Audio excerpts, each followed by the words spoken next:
Wow, ang galing nga! Magandang araw, dahil Webis nga kahapon, may therapy si Bal at tulog pa nga niyan yung mag-ama ko pero bumangon na ako ng maaga para makapagsimula na ng mga kailangan kong gawin. Eto, sinimulan ko nga yung araw ko na maging productive at nag-shoot na nga muna ako ng video dyan bago ang lahat-lahat. Medyo matatagalan kasi kami sa labas niyan at balak nga muna naming ipasyal si Bal, kaya naman eto, kailangan ko na nga munang gumawa ng video para meron naman tayong maipasang trabaho. Eto nga yung mga acrylic bottles na pinakita ko sa inyo kahapon at hindi po yan binigay at binili ko talaga yan kasi wala talaga kaming mapaglagyan ng tubig sa ref para magpalamig. Alam mo yung meron nga kayong ref pero wala naman kayong malamig na tubig, kaya naman nag-decide na rin talaga akong bumili ng ganito at eto nga yung napili ko kasi ang ganda ng itsura niya at parang napakalinis nga lang tignan. Syempre, bago naman natin gamitin yan ay lilinisin na nga muna natin isa-isa yan at nabubuksan din nga po pala yung isang takip niyan para mas malaki nga yung butas niya at mas madali siyang linisin at lagyan ng tubig.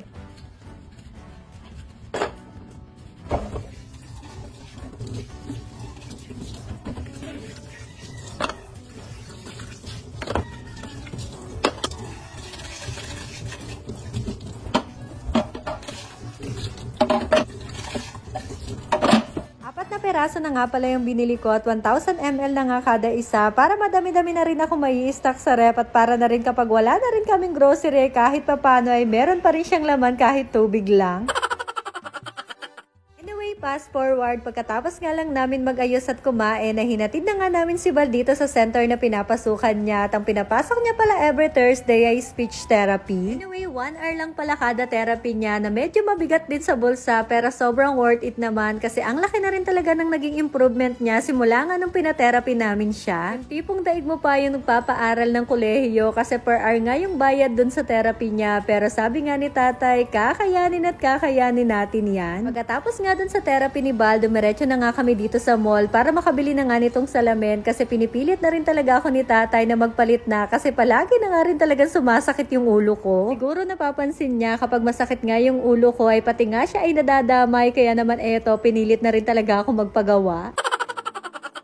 Saglit lang naman yon kasi wala pang masyadong tao at habang inaantay nga naming magawa yung salamin, eto't kumain na nga muna kami at tignan nyo naman kung gano'ng kakatakaw itong si Bal tapos iba pa nga yung order niya. Pinag-take out ko na lang kasi siya tapos dito nga kami kumain kasi gustong gusto ko talaga to dito lalo na kapag sinasawsaw nga siya dyan. Katapos kumain, hindi naman papayag ang batang to na hindi nga kami pupunta dito at eto rin naman talaga yung pinaka-purpose namin kaya nga kami umalis kahapon. Matagal-tagal na rin kasi talaga nung huling naipasyal nga namin si Bal dito at medyo naging busy rin talaga kami ni tatay kaya naman nag-set rin talaga kami ng araw na maipasyal nga siya dito at makapagsaya naman siya. Go back!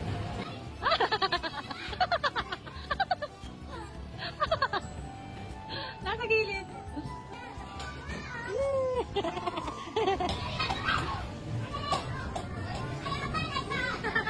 Kakahabol nga kay Balay, medyo napagod din yata tong tatay Rick nyo, kaya naman eto't sumimpli na nga lang ng upo dito sa gilid at eto naman nga kami ni Bal na nag-e-enjoy nga lang dito sa tabi. O siya, paano? Eto na nga lang po muna ulit for today's mini vlog at ayun lang, salamat!